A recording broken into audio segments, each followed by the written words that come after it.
Hello বন্ধুরা, আমি Mrs Tapasi আর আমি আরেকটা নতুন ভিডিও নিয়ে গেছি।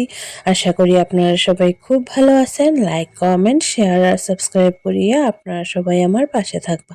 তো এখানে সকালবেলা উঠিয়ে আমি বানাই নিলাম তাওয়া রুটি। কেননা এটা বানানো তো খুব ইজি, এটার লেগে আমি তাওয়া রুটিটাই বানাই নিলাম। সকাল সকাল আর খাইতেও অনেক বেশি ভালো লাগে এই ঠান্ডার সিজনে। তো এখানে তাওয়া রুটি সবার লেগে আর সঙ্গে বানাইছি হলো গিয়া চা।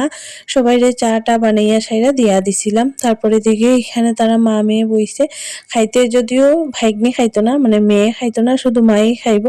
তো আমি আর আমার ননদ এখানে খাইমু হইলো গিয়া আচার আর সঙ্গে রুটি। আর আচার আর তাওয়া রুটি মানে খাইতে খুব দুর্দান্ত হয়। তো ওইটার লেগিয়া মানে আমি আচার আর রুটি খাইমু আর কি, আমরা দুইজনেই খাইমু আচার রুটি। দুজনেরই খুব ভালো লাগে মিক্সড আচার আর রুটিটা। যদি কেউ না খেয়ে থাকেন তো খেয়ে দেখতে পারেন, খুবই স্বাদ হয় আচার আর রুটি। আর তারপরে দিকে এখানে পতিতে বানছিল আভাকাডো। তো ঘরে আইসক্রিম আসছিল, তো ভাবলাম আভাকাডো আর আইসক্রিম দিয়ে একটা শেক বানাইয়া খাই। তো ওইটার লেগে মানে শেক বানাইয়া খাই, মানে এটা খাইতে খুব স্বাদ হয়, যার কারণে এটা বানাইলাম আর কি। এইরকম মানে শেক বানাই আপনারাও খাইয়া দেখতে পারেন, খুবই দুর্দান্ত হয় খাইতে। তো আভাকাডোটির মধ্যেই লই লিছি শেকটি, তারপরে দিকে আমরা সবাই মিলে খাইছিলাম। তারপরে দিকে এখানে সবজি টবজি কাটা শেষ, সবকিছু। তো এখন রান্না করবো আর কি। এখানে সজনা ডাঁটা, মিষ্টি কুমড়া, টমেটো, যা যা কিছু সবজি রান্না করবো সবকিছু কাটছিলাম। তারপর এখানে বসাই দিছিলাম চা। আমার একজন মাসি শাশুড়ি আর মাসির শাশুড়ির দিকে জাল আইছিল, তার লেগে বসাইছিলাম চা। তারপরে দিকে এখানে রান্না টান্না আমি করে লেছি, তারাও খাইবো, আমরা সবাইও খাইমু। তো এটার লেগে একটু তাড়াতাড়ি করে রান্না করে লেছি আর কি। আর এখানে রান্না করছি হলো গিয়া সজনা ডাঁটা, আলু আর টমেটো সবকিছু দিয়ে একটা তরকারি। আর এটা হলো গিয়া তোমার নারিকেলের বড়া। তো নারিকেলের বড়া তো খাইতে খুব স্বাদ লাগে। আর এখানে একদম ক্রিস্পি হয়েছিল, খুবই স্বাদ হয়েছিল নারিকেলের বড়াটা। আর এখানে মাছের মাথা দিয়ে আলু বেগুন দিয়ে একটা তরকারি আর ডাইল, আর কিছুই রান্না করছিলাম না আজকে। তারপরে দিকে ভাতটা খাইছিলাম সবাই মিলে। তারপরে এখানে সন্ধ্যার সময় রেডি হয়ে গেছি, যাইতাম হলো গিয়া ননাসের বাড়িতে। ননাস আজকে সন্ধ্যার সময় টিফিন খাওয়ার নিমন্ত্রণ করছিল। তো ওইটার লেগে আমরা সবাই মিলে রেডি হয়ে গেছি। আর এখানে আমি আর আমার ভাগ্নি মিল্লা কয়েকটা রিলস বানাইছি, বানাইয়া সারিয়া তারপরে দিকে এখন বাইরে যাইমু আর কি। সবাই আমরা লেগে অপেক্ষা করার, কিন্তু আমরা তো রিলস বানানি, তারপরে ফটো ওটা সবকিছু শেষ করিয়া তারপরে বাইরেতে লাগবো, নাইলে তো হইতো না এটার লেগে আর কি। তো আমার ভাগ্নিও খুব সুন্দরভাবে আমার সঙ্গে ফটো উঠে রিলস বানায়, এটা আমার খুব ভালো লাগে।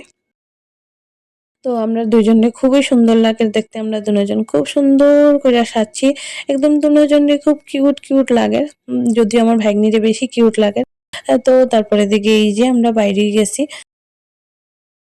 এখানে আমি আর আমার ননদরা দেখা যায় একটু একটু, আর তারা মামা ভাগ্নি আগেই বাইরে গেছে, সামনেই বাইরে গেছে, তো আমরা পরে মানে বাইরেছি আর কি। তারপরে দিকে তো গেছিলাম গিয়া তারার বাড়িতে। যেহেতু চা খাওয়ার নিমন্ত্রণ, সেহেতু হওয়ার সঙ্গে সঙ্গেই তারা চা দিয়া দিছিল এখানে। আর এই যে ভাগ্নি মানে আমরা ওয়েলকাম করছে। আর দিদিভাই এখানে বানাইছে চা, আর চা আর বিস্কিট দিছে খাওয়ার লেগে। আর এই যে তারা ভাই বোন বই গেছে আমার অপেক্ষা না করিয়ে। তো তারা অপেক্ষা করছে না তো কি হয়েছে, আমিও বই যাইমু তারার সঙ্গে চা খাইতে। তারা চা খায়, তারপরে দিকে আমিও এখানে চা লইছি, সঙ্গে বিস্কিটে নিছি। আর দিদিভাই খুবই স্বাদ চা বানায়, খুব ভালো হয় খাইতে দিদিভাইয়ের হাতের চা। তো এটার লেগে মানে আমি দিদিভাইয়ের বাড়িতে গেলে সবসময় চা খাই, খুবই স্বাদ করিয়া চা বানাইয়া দেয়। আর দিদিভাই এখানে পুরা ডিবি লইছে মুড়ির, মানে আমরারে দিব কইরা, হয়তো বা পরে দেখছি না আমরারে না, শুধু আমরার ভাগ্নিরে দিছে। আর শুধু শুধু এত বড় ডিবি নিছে, ভাগ্নি তো খাইব খুবই অল্প একটু মুড়ি বাটির মধ্যে করিয়া। তো তাই হা করছিল, কিন্তু তার মামা আর একটা উল্টাপাল্টা জিনিস শিখাইছে এইভাবে নিত। তো আমার ননদ কর দেখো কিভাবে শিখার, কিন্তু তাই একদম হাত দিয়ে উঠে খাই, খুব সুন্দর লক্ষ্মী মেয়ের মতো।